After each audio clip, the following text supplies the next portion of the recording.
Imagine this. A pro footballer's career is on the line. It's a huge match. It's the 80th minute. He's sprinting down the line to get the ball and pop. He feels a pain shooting down the back of his leg and he has to slow down and clutch the back of his thigh. And it is the dreaded hamstring tear that every athlete fears. And the initial pain is only the beginning. The stats are brutal. He knows that now that he's had a one hamstring injury, he has a 1 in 3 chance of tearing it all over again. And sometimes regular rehab and treatment just feels like a patch on a tire that can burst again at any moment. His career, his confidence, his speed, it's all on the line, and he's starting to think that it might all be over. But what if this was not the case? What if this was the beginning of building a more resilient, stronger, faster, and more confident athlete? What if there was a simple diagnostic and training protocol that could help build this athlete stronger, faster, and perform at a higher level than ever before? And that is exactly what I am going to share with you guys today. The Pro Football Hamstring Strain Rehab Method. Now, before we fix the problem, we first have to understand exactly what the problem is, and that involves diagnostic. Now, at professional football level, you will most likely have an MRI scan not long after you have your hamstring injury, but this is actually not needed to confirm the diagnosis. Why? Simply because me and you watching this right now without hamstring pain could show signs of tear and injury on an MRI. Basically, just because you have the image doesn't mean that it matches to the problem specifically. So really, all you need to know is what happened, how it happened, and how to self-test and palpate, which we are going to go through right now, and it is super easy.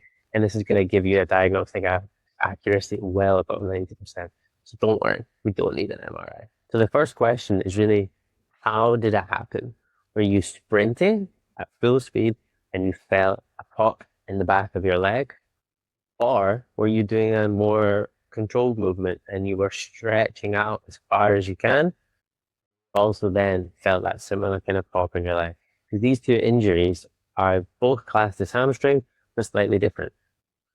Sprinting athlete, that's more likely to be a muscular injury that is lower down the thigh, whereas the stretching type of injury can be higher up, closer to the bum, and more towards the tendon. Now, this is not true for every single incident, but it already helps us to paint a picture about this hamstring injury. So that is the first and most important question. What happened? Were you sprinting or stretching? Step 2, okay. So now we want to find out where is this pain, because the beauty with the hamstring is that everything can be touched. It is close enough to the surface of the body that we as therapists or you at home can actually feel and find where the majority of your pain is coming from. So the first thing we want to do is locate the origin of our hamstrings, which is that sit bone. If you're in standing and you just take your fingers and you press into the back of your glutes, into your bum cheeks, you will feel this bony prominence in there. It's a bit hard as opposed to all the tissue around it. That is your sit bone, we call it, which is where your hamstrings originate from, where they start from, as they go down the back of your thigh and over your knee. So once you've found that, what you want to do with one finger, say your index finger, is start to press down the affected leg a little by little, one at a time, but pressing down firmly until you find the point of maximum pain. Now, this is either going to be closer to your bum or further away from your bum. And this can already help paint a picture of your hamstring injury, because if it's closer to your bum, and it is more likely going to have some tendon involvement in the rehabilitation, it's probably going to be a little bit longer because there will be some tendon involved in it as well as the muscle itself. And tendons take longer to rehab and bring the pain level down. They have less blood supply and they're a bit more complicated. So we usually see that. Whereas if the pain point is more in the middle of the thigh or down towards the knee, it's more likely just pure muscle, and therefore your rehab can in some cases actually be shorter. The third and final step in diagnosing is to actually test the muscle itself. So what you're going to want to do is we're going to stretch the muscle and then we're going to strengthen the muscle and see if we can replicate that pain that we experienced when pressing down the back of our leg.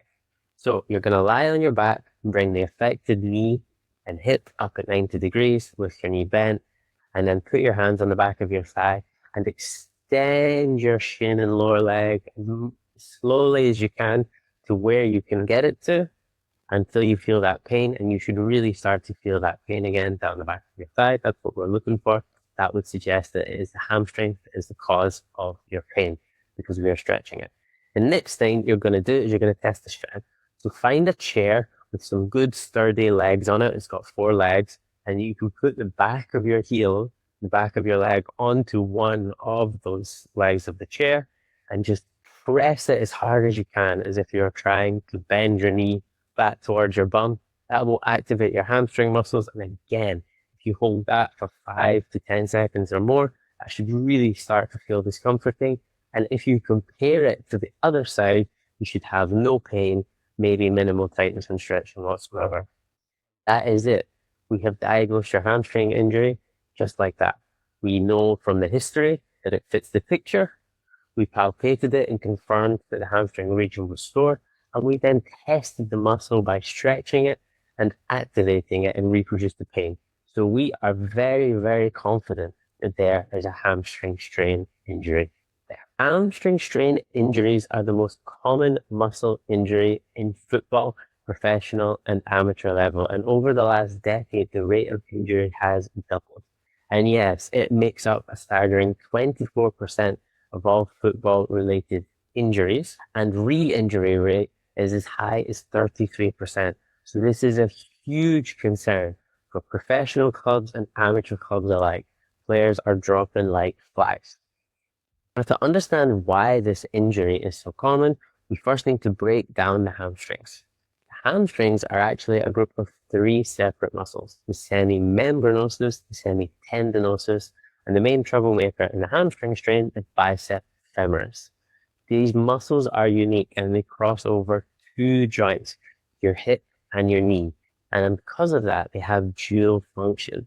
So when we are accelerating and pushing off from the start, and our hip is extending as we push off, the hamstrings are highly involved in that acceleration process.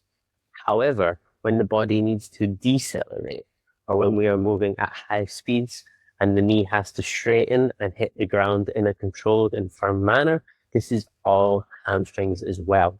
And this is what makes them so dangerous and so temperamental in sprinting and cutting based sports. Now let's just think about the action of sprinting for a second and what is actually happening.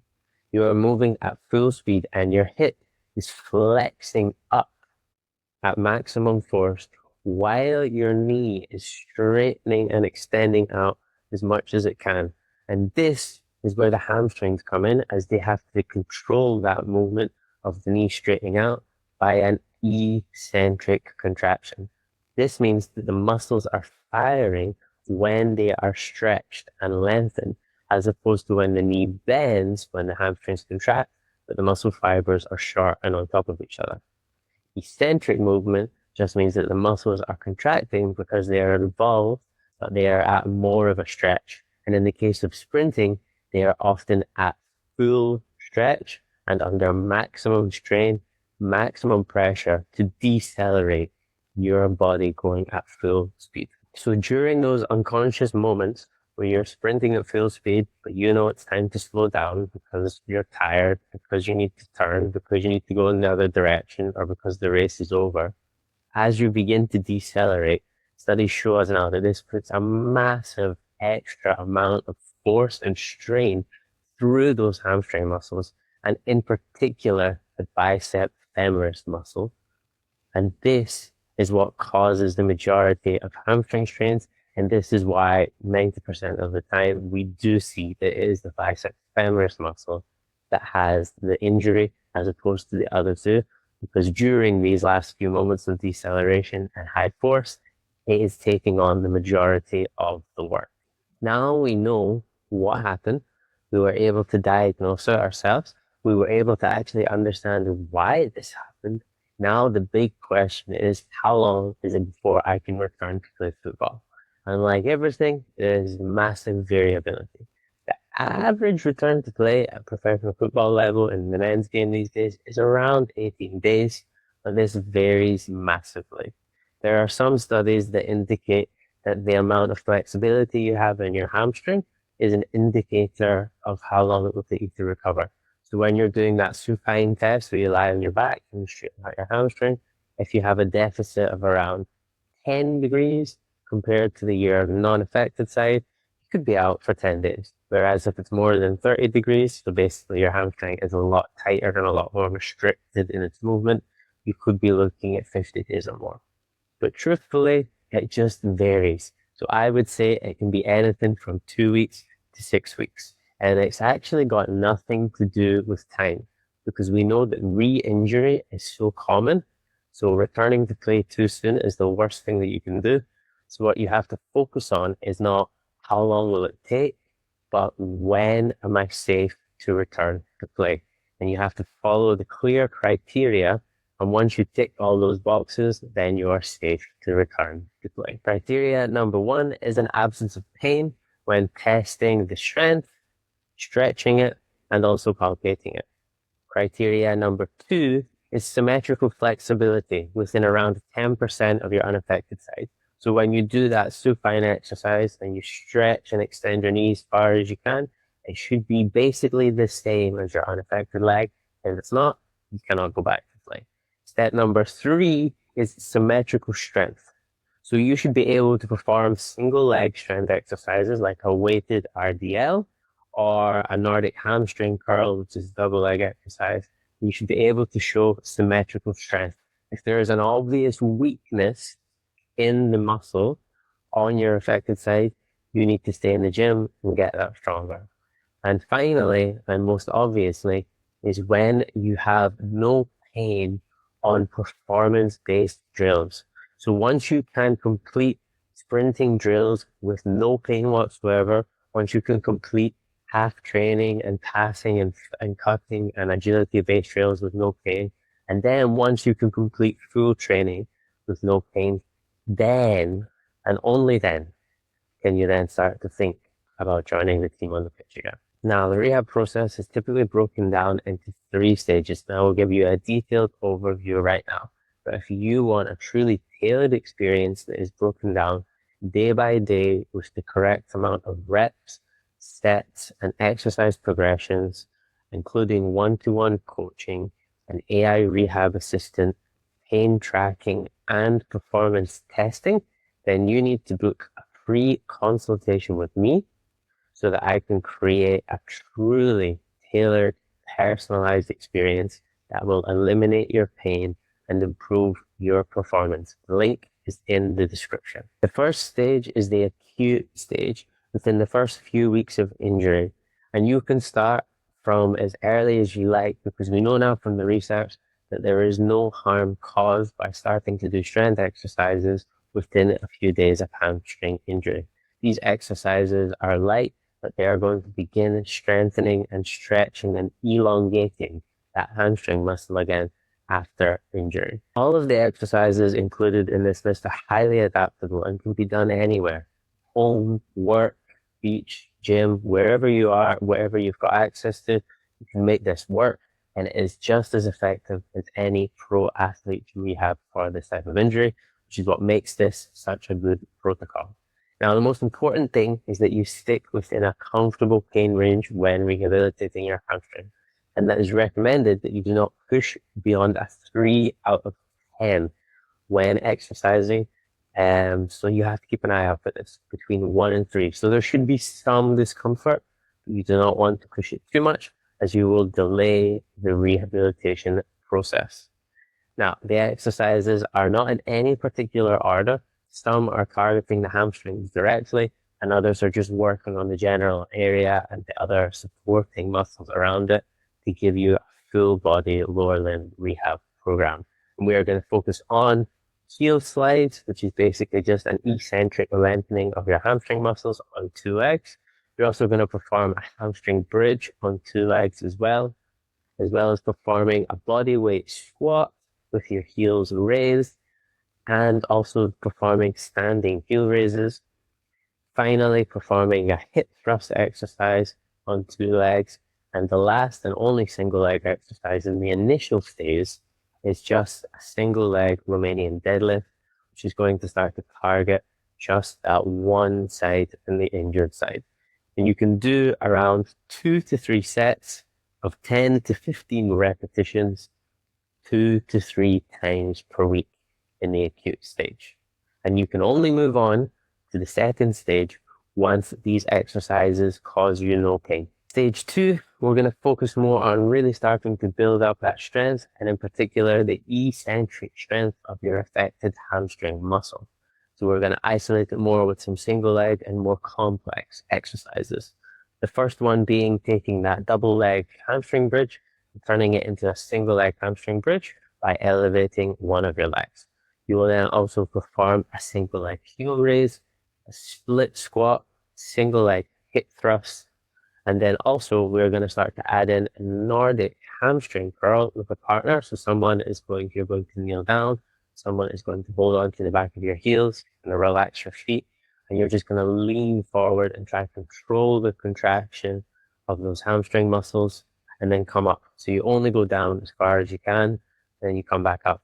And you're also going to continue with those single leg deadlifts that you were performing, the single leg RDLs. You're going to add a weight into your hand to make that exercise more challenging, more effortful for your hamstring muscles. The principles of this stage are the exact same. Stick to that comfortable pain range of 1 to 3 out of 10. Do not progress to the next stage until these exercises can be done without pain. And stick to 2 to 3 sets, 2 to 3 times a week, of around 10 to 15 repetitions. And the third and final stage of the rehab program is simple. We just continue to advance these exercises. So that Nordic hamstring curl, now you want to put a bench down on the floor and you want to try get as far down as you can. When the hamstring muscles go, you just pop your hands on that bench and you come back up. Just make sure you've always got your partner with you so they can keep your legs locked in. For that single leg RDL, what you want to do now is if you have a barbell, that would make that a lot more difficult, or equally just increase the weight a lot so that it becomes more challenging. The next thing you want to do is take that single leg hip thrust and do the same thing. Add a weight onto your hip to make that more challenging for your hamstring and glute muscles to perform that extension. And the same goes for that hamstring bridge. Now you want to bring in a weight so that you can put that on top and really push that. What you want to start doing now is actually elevating the heel in that split squat. So bringing the front foot heel up so that you go into a deeper squat, and that is going to help build up the strength there. And finally, that heel raise that you've been doing on one leg, you can now add a weight onto that. And again, the principle is the same. We want you to stick to a comfortable range of 1 to 3 out of 10. We want you to do these exercises 2 to 3 times a week for 2 to 3 sets of 10 to 15 repetitions. But what you have to do now is build up to that symmetrical strength that we were talking about. And the easiest way to do that at home is to have an equal 5-rep max for all of those exercises. So to find out your 5-rep max, it is easy. So let's just take that split squat exercise and you're performing in it on your unaffected leg, which in this case is the right side, and I'm performing that squat. If I can handle 20 kilos with a 10 kilo dumbbell on each side, and I can perform that 5 times, and I feel like that is the maximum I could do. I could not do another repetition. That is my 5-rep max. And therefore, that is what I have to build up to with the left side whilst controlling the pain. So this is a great way to just build up the strength gradually and know what you're aiming for. So your stronger side, your unaffected side, is what you're trying to build back up to. Once you can perform all of those exercises at a 5-rep max that is the same as your unaffected side, then it is safe to assume that your hamstring muscle is flexible enough and strong enough to get back onto the pitch. But don't forget, the most important thing about this rehab journey is you have to do sport-specific drills, and football is not about being in the gym. It is about running, and it is about moving, and it is about sprinting. And this is so, so important. So the first thing is that you need to start walking regularly. But once you can walk regularly 2 to 3 times a week with a minimal pain that is under 3 out of 10, then and only then you can start to perform some running and mild sprinting based drills. So this diagram gives such a great overview of this running drill that comes from the research. So I'm just going to talk you through it quickly. So you're going to start with a 20-meter jog at level 1, followed by a 60-meter sprint. This is to be done 50% of your maximum speed, followed by a recovery run underneath this there. And you will repeat this 3 times, and you will do this 3 times a week, and you will only progress on to the next stage when this causes you a discomfort of 4 out of 10 or less. Stage 2, you're again going to do a jog to warm up, and then a 50-meter sprint, but this time you go up to 80% of your maximum speed, and then a jog to warm down after that. Repeat that repetition for 3, and do that 3 times a week. Once your pain is under 4 out of 10 when performing this drill, then you can move on to the third stage, where you will gradually build up the intensity of your sprinting to reach 100%. But you will do this by warm-up jog, 40-meter sprint, warm-down jog. Again, 3 repetitions, 3 times per week. Once you can comfortably sprint 40 to 50 meters at 100% of your speed without pain, and this is a great indication, along with all of those other things in the return to play criteria that we talked about, that you can start to be phased back in to football-specific training on your own, with the team, half of a game, full game. But we are not done yet. Getting back to playing football is only half the battle. Now we have to focus on prevention, and there are 3 key things that you must do as a footballer to help prevent and reduce your risk of re-injury. Number 1 is Nordic hamstring curls. Studies have shown that regularly doing Nordic hamstring curls and continually progressing this motion to build up the eccentric strength in both of your hamstring muscles can reduce your risk of hamstring injury by over 50%. It's crazy. You have to do it. Do it once a week at least, forever now. The second thing you must do is sprint training. This is the number 1 cause of the injury, is sprinting mechanics, sprinting failures, sprinting fatigues, and getting tired. So you must make sure that sprinting is a regular part of your training regime. Again, once a week, focusing on sprinting and decelerating, making sure that your body is ready and prepared for these motions as best as it can be. And the third thing is the mechanics of your running. This is something that maybe you would think that only the pro footballers can get, but it is actually super simple. The SMAS, or the Sprinting Mechanics Assessment Score, is a very, very simple visual analysis of your running technique, which I can perform for you. And what it does is it shows us how your pelvis moves, how your hamstring muscles moves, where your knee is, and your overall sprinting positioning. Because we know that as the body fatigues, the pelvis starts to lean over more, and it puts more strain and stretch on our hamstring muscles. So having this simple video analysis can give us as a cue, and you as the player a cue, to sprint in a slightly different way and just pay more attention to how you run to make sure that you minimize your chances of recurring hamstring injury. And that is it. That is everything you need to know about rehabbing a hamstring strain injury. This injury does not have to be a career ender or a recurring nightmare. It can be a chance or an opportunity for you as an athlete, as a footballer, as a hockey player, to build back stronger, more resilient, more confident, and better than ever before.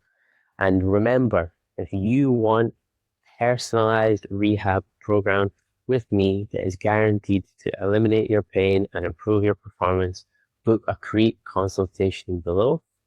Thank you so much for joining me in today's video, and I will see you guys in the next one.